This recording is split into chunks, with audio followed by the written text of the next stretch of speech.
नमस्कार दोस्तों, crime story channel पर मैं राजेश आपका स्वागत करता हूं। दोस्तों, आज मैं आपको अपराध की जिस वारदात के बारे में बताने जा रहा हूं वो वारदात आगरा उत्तर प्रदेश में हुई थी। तो चलिए दोस्तों, इस वारदात के बारे में हम लोग विस्तार से जानते हैं। नर्स विनीता को बाजार गए काफी समय हो गया था, लेकिन अब तक वो वापस घर नहीं आई थी। पति विजय यादव को विनीता की चिंता होने लगी थी। उसने फोन लगाया, लेकिन विनीता का मोबाइल स्विच ऑफ आने पर उसकी चिंता और बढ़ गई। उसने सोचा कि वो शायद किसी सहेली या परिचित के घर चली गई होगी या उसके मोबाइल का चार्जिंग खत्म हो गया होगा, इसलिए फोन स्विच ऑफ हो गया होगा। धीरे धीरे समय बीतता गया और अब शाम का अंधेरा भी घिरने लगा था। यदि वो किसी जानने वाले के यहाँ गई होती तो उसके मोबाइल से अपने बारे में जानकारी तो दे ही सकती थी। ये सोच सोचकर विजय अब परेशान हो गया। उसने कई जानकार लोगों के यहाँ फोन मिलाया, लेकिन हर जगह से यही जवाब मिला कि विनीता उनके घर या उनके पास नहीं आई है। तब विजय ने आसपास स्थित बाजार जाकर भी पत्नी को तलाशा, लेकिन उसे निराशा ही मिली। सब तरफ से निराश होने के बाद विजय बिना देर किए आगरा के थाना एतमादोला जा पहुंचा। ये बात 26 सितंबर 2022 की है। थाने पहुंचकर विजय ने एसएचओ विनोद कुमार से पत्नी विनीता यादव के गायब होने की बात बताई। विजय की शिकायत पर एसएचओ ने विनीता की गुमशुदगी दर्ज करा ली। अगले दिन 27 सितंबर 2022 को विजय के पास थाना एतमादोला से फोन आया। विजय को तुरंत थाने आने के लिए कहा गया। विजय बिना देर किए थाने पहुंच गया। वहां पहुंचने पर विजय को बताया गया कि बीती रात यमुना पार स्थित मंडी समिति ट्रांस यमुना कॉलोनी की सर्विस रोड पर एक घायल युवती मिली थी। उसे इलाज के लिए अस्पताल में भर्ती कराया गया, जहां उसकी मौत हो गई। उसका शव अस्पताल में है। उस युवती की शिनाख्त अभी नहीं हो पाई है। आप भी उसे एक बार जाकर देख लो। ये सुनकर विजय घबरा गया और अस्पताल जा पहुंचा।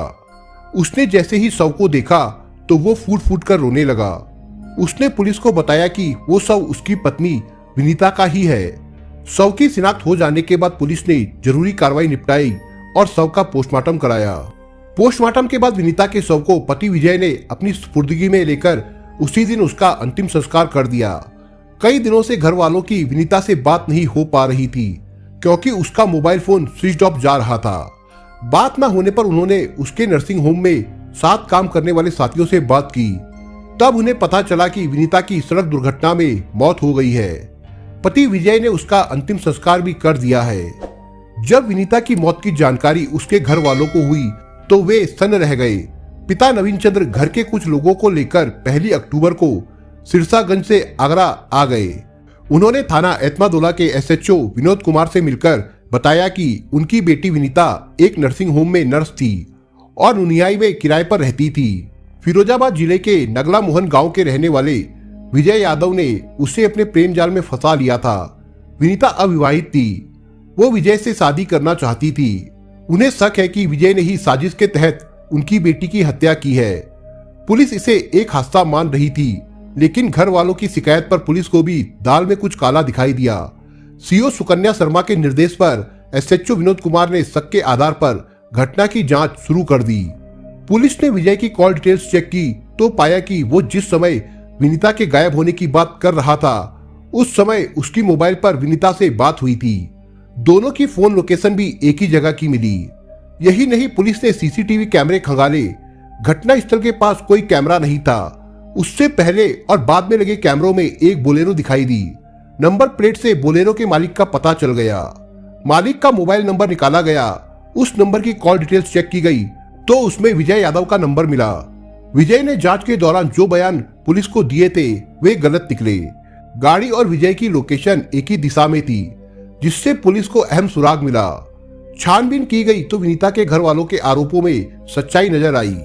बोलेरो के नंबर और मालिक का पता चलने के बाद पुलिस को सारी सच्चाई का पता चल गया। पुलिस ने नर्स विनीता की हत्या का सनसनीखेज पर्दाफाश कर उसके शादीशुदा प्रेमी 28 वर्षीय विजय को 3 अक्टूबर को झरना नाला क्षेत्र से गिरफ्तार कर लिया। पुलिस ने आरोपी विजय से सख्ती से पूछताछ की तो उसने विनीता यादव की हत्या करने का जुर्म कबूल करते हुए सारा राज उगल दिया। उसने बताया कि इस वारदात में उसका दोस्त अंशुल भी शामिल था। उसकी बोलेरो से ही घटना को अंजाम दिया गया था। 25 वर्षीय विनीता यादव मूल रूप से उत्तर प्रदेश के फिरोजाबाद जिले के सिरसागंज क्षेत्र की रहने वाली थी। वो आगरा के थाना हरि पर्वत स्थित दिल्ली गेट के एक नर्सिंग होम में नर्स थी। वो नुनिहाई में किराए पर रहती थी।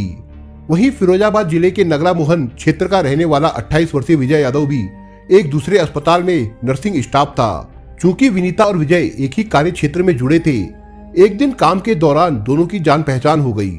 साथ साथ काम करते रहने से दोनों में दोस्ती भी हो गई, जो बाद में प्यार में बदल गई। इसके बाद दोनों एक दूसरे से खुलकर मिलने लगे, मगर इस बात की खबर दोनों के घर वालों को नहीं लग सकी।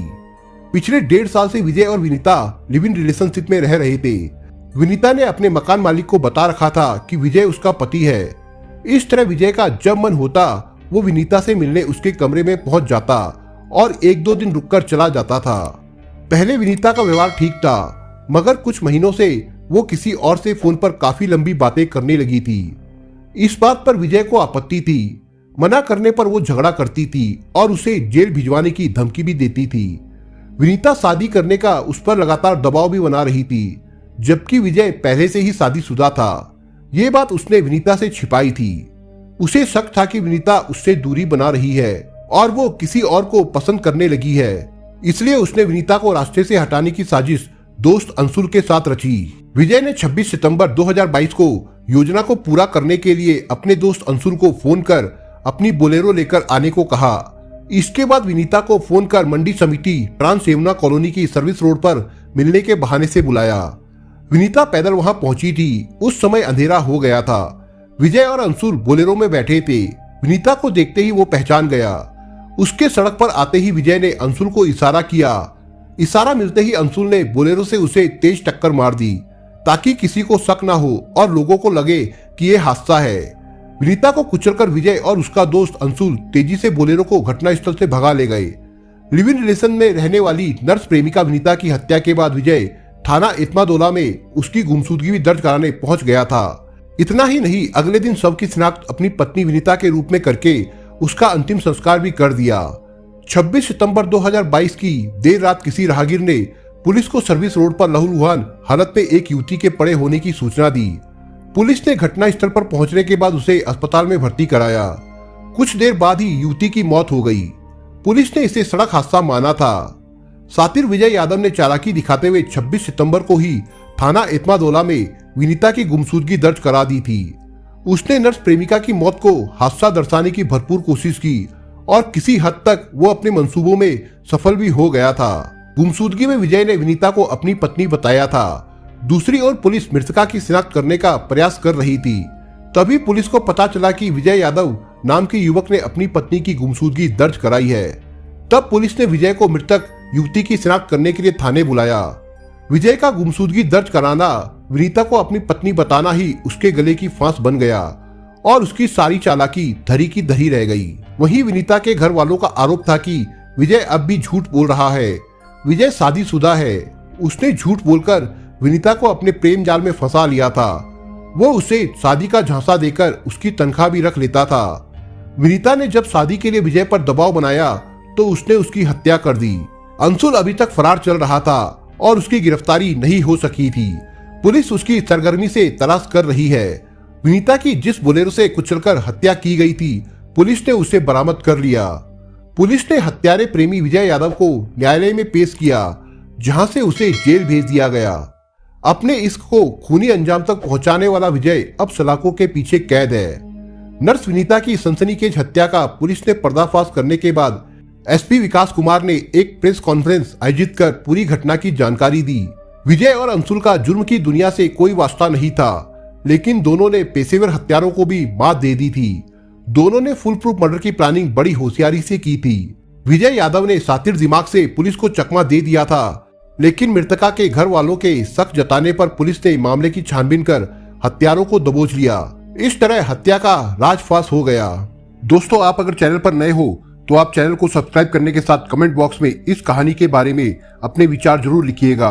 मिलता हूं एक नई कहानी के साथ, तब तक के लिए अपना ख्याल रखिएगा। धन्यवाद।